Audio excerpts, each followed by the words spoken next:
ነገር ኢትዮጵያ የባህር በር መብቷን ካልተገበረ ኢኮኖሚያዊ ችግር ይመጣል ነው የሚለው። ስለዚህ ኢኮኖሚ ኤንዌይስ በስራም ኢኮኖሚ ከሆነም ነገሩ እንደ ቅኔ ነው እና ሙሉውን ሀሳቡን የምታገኝበት ይመስለኛል። ኤንዌይስ ባህሩ ንግድ ሊሆን ይችላል። ባህር ውሃ ብቻ አይደለም። የስራም የገንዘብም ብዙ ነገር ባህር ያለው ሰው ማለት ነው እና ይሄንን ይዘጋል፣ የባህር በር ይዘጋል እና መብት ማያስከብርም ወይም ኢኮኖሚ እንደዛ የተባለ ነገር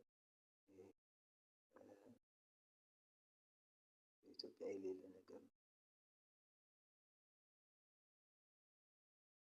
ስለዚህ ኢትዮጵያ ጥሩ ንግድ ያላት ጥሩ ኢኮኖሚ ያላት ሀገር ነች።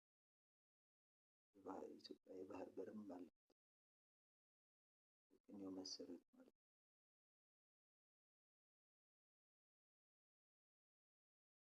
እንደዛ ካየኸው ማንንም ገብቶ ሊሆን ይችላል ኤንዌይስ ማለት ነው።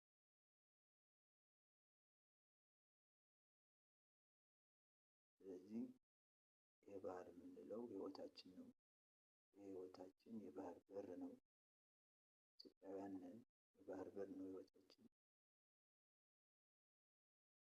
መብታችን ደግሞ የኢኮኖሚ መብት ከሆነ ደግሞ መከበሩ አይቀርም ማለት ነው። ስለዚህ በዚህ እንደ ማንም እንደሚለው አይነት ነገር ሳይሆን በዛ ተጠቅመን ጥሩ ኢኮኖሚ ጥሩ ሀገር እንደሆነች ብላ ማንም ባህር በር የሚዘጋበት ኢትዮጵያ አይደለችም። ስለዚህ ኢኮኖሚዋም ጥሩ ደረጃ ነው፣ መብቷም የተከበረ ስለሆነ ነው፣ ኢኮኖሚዋ አሪፍ ስለሆነ